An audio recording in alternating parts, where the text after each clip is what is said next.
नमस्कार मित्रों, स्वागत है आपका LR स्टडी यूट्यूब चैनल में। मैं डॉक्टर गजेंद्र सिंह। मित्रों, आज हम शुरू करने जा रहे हैं माइक्रो टीचिंग, और माइक्रो टीचिंग में भी भौतिक विज्ञान शिक्षण में प्रस्तावना कौशल कैसे तैयार किए जाते हैं। तो ये माइक्रो टीचिंग जो है वो शिक्षण का बहुत ही महत्वपूर्ण भाग है। तो आइए शुरू करते हैं। How to make introduction skill in physics. तो फिजिक्स में हम किस तरीके से एक माइक्रो टीचिंग का जो योजना है वो बनाएंगे, वो देखेंगे। मित्रों, सबसे पहले हमें माइक्रो टीचिंग में ये पढ़ाया गया है कि प्रस्तावना कौशल के कौन कौन से घटक हैं। तो जब तक हमें प्रस्तावना कौशल के घटक के बारे में पूरी जानकारी नहीं होगी, तब तक हम एक प्रस्तावना कौशल को बहुत अच्छे ढंग से तैयार नहीं कर सकते। उसको तैयार करने के लिए हमें इन घटकों को याद करना, या इन घटकों के आधार पर ही हमें प्रस्तावना कौशल अच्छे तरीके से बना सकते हैं। तो देखिए, पूर्व ज्ञान का उपयोग। पहला टॉपिक क्या है? पूर्व ज्ञान का उपयोग। हमें प्रस्तावना कौशल बनाते समय पूर्व ज्ञान के उपयोग का ध्यान रखना है। पूर्व ज्ञान से तात्पर्य यह है कि यदि हम कक्षा 7 का माइक्रो टीचिंग का एक सूक्ष्म शिक्षण प्रस्तावना कौशल तैयार कर रहे हैं, तो उसमें कक्षा का जो विद्यार्थी है उसको कक्षा 6 तक का ही पूर्ण नॉलेज है, अर्थात बहुत ही साधारण हमें एक प्रश्नों को उसके अंदर रखना है। अगला है उचित युक्तियों एवं साधनों का उपयोग। मित्रों, हमें विद्यार्थियों के स्तर को देखते हुए माइक्रो टीचिंग में हमने पढ़ा था, प्रस्तावना कौशल में इनके जो घटक है विस्तार से पढ़ा था। तो उचित युक्ति साधनों का प्रयोग हमें इनमें करना है। तो वो कहानी हो सकती है, कोई इवेंट हो सकता है, कोई प्रैक्टिकल करके हम छोटा सा दिखा सकते हैं, बच्चों से पूछ सकते हैं। तो ये युक्तियाँ जो हैं वो उनका प्रयोग हमें करना है। नेक्स्ट, प्रश्नों में क्रमबद्धता। हम जो भी प्रश्न सूक्ष्म शिक्षण के अंदर बनाते हैं, तो उनके अंदर प्रश्नों में क्रमबद्धता का होना अत्यंत ही आवश्यक है, क्योंकि बिगर क्रमबद्धता के जो हम प्रस्तावना कौशल तैयार कर रहे हैं उसके अंदर रुचि जागृत नहीं होगी। तो रुचि जागृत करने के लिए हमें उसके अंदर प्रश्नों में क्रमबद्धता का लाना बहुत ही आवश्यक है। अप्रासंगिक कथन, अगला टॉपिक है अप्रासंगिक कथन। अप्रासंगिक कथन का तात्पर्य है कि यदि हम भौतिक विज्ञान की जो प्रस्तावना तैयार कर रहे हैं, तो भौतिक विज्ञान से संबंधित ही प्रश्न उसके अंदर होने चाहिए। यानी कि सामान्यतः जो काम आने वाले प्रश्न हैं वो भी भौतिक विज्ञान के ही होने चाहिए। और अंत में है प्रस्तावना की अवधि। तो हमें प्रस्तावना की जो अवधि है वो माइक्रो टीचिंग में हम ये कि 5 से 10 मिनट की होती है, लेकिन अगर 7 मिनट में 6 मिनट में अगर हम प्रस्तावना अगर पूर्ण करते हैं, उसमें हम उसको जिज्ञासा, बच्चों में रुचि जागृत करने में सफल होते हैं, तो बहुत ही उत्तम प्रकार की प्रस्तावना मानी जाती है।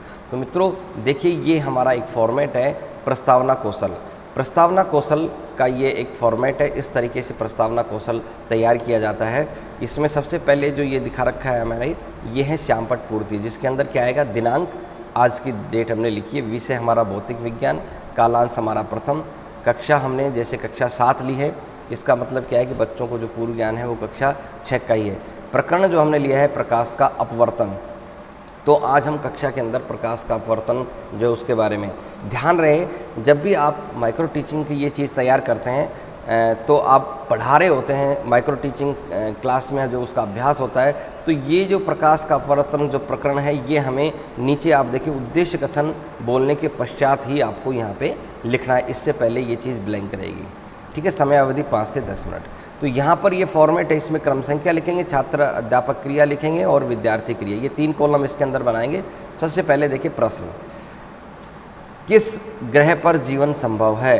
तो छात्र अध्यापक प्रश्न करेगा कि बताइए बच्चों, किस ग्रह पर जीवन संभव है? तो चूंकि पूर्व में ग्रह के बारे में विद्यार्थियों को जानकारी है, इसलिए ये एक सामान्य प्रश्न है। तो बच्चे आंसर देंगे पृथ्वी पर। तो अगला जो प्रश्न है, प्रश्न क्रमबद्धता देखते हैं। तो अगला प्रश्न जो है वो पृथ्वी से ही शुरू हो, या उस प्रश्न में पृथ्वी आए। पृथ्वी पर प्रकाश का मुख्य स्रोत क्या है? तो पृथ्वी पर प्रकाश का मुख्य स्रोत क्या है, अर्थात प्रकाश हमें पृथ्वी पर कहाँ से प्राप्त होता है? तो बच्चे आंसर देंगे सर, सूर्य से प्रकाश जो है वो प्राप्त होता है। अनेक प्रकार के इसको घुमा फिरा करके अगर बच्चे नहीं दे पाते हैं, तो शिक्षक का ये दायित्व है कि अपने प्रस्तावना को, लेसन को इंट्रोड्यूस करने के लिए तरह तरह की रोचकता उसके अंदर ला सकता है। नेक्स्ट प्रश्न अब सूर्य से ही आना चाहिए। सूर्य से हमें क्या प्राप्त होता है? तो सूर्य से हमें क्या प्राप्त होता है? जैसे प्रकाश का मुख्य स्रोत तो है ही, इसके अलावा प्रकाश के अलावा क्या मिलती है? ऊष्मा मिलती है हमें। ठीक है। तो सूर्य से हमें क्या प्राप्त होता है, प्रकाश भी मिलता है, ऊष्मा भी मिलती है, इस तरह से हमें ये आएगा। ठीक है, आगे है प्रकाश की किरण जब किसी वस्तु पर गिरती है तब वह अपने पथ से विचलित हो जाती है, तब इस घटना को क्या कहते हैं। तो जब ये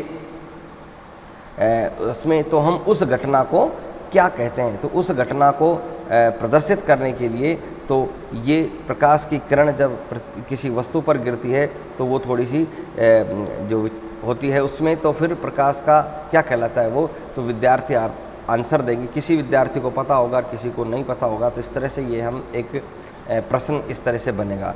तो जिसको पता है वो हाथ खड़ा करेगा और आंसर आएगा प्रकाश का अपवर्तन। तो विद्यार्थी बताएंगे सर उसको क्या कहते हैं, प्रकाश का अपवर्तन कहते हैं।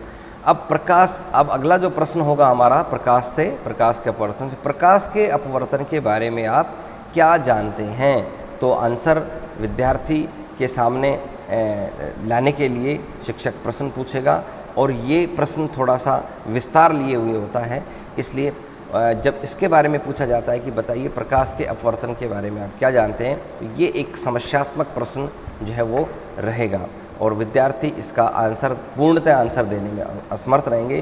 तो ये सूक्ष्म शिक्षण का प्रस्तावना कौशल का जो अंतिम प्रश्न है ये समस्यात्मक या बच्चे उसके अंदर निरुत्तर रहते हैं।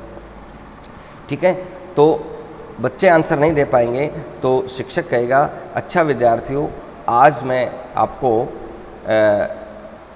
प्रकाश के अपवर्तन के बारे में विस्तार पूर्वक समझाएंगे। अर्थात यूँ भी कह सकते हैं आज हम प्रकाश के अपवर्तन के बारे में विस्तार पूर्वक अध्ययन करेंगे। और ये उद्देश्य कथन बोलने के पश्चात शिक्षक जो है वो प्रकाश का अपवर्तन ये श्यामपट्ट पर लिखेगा।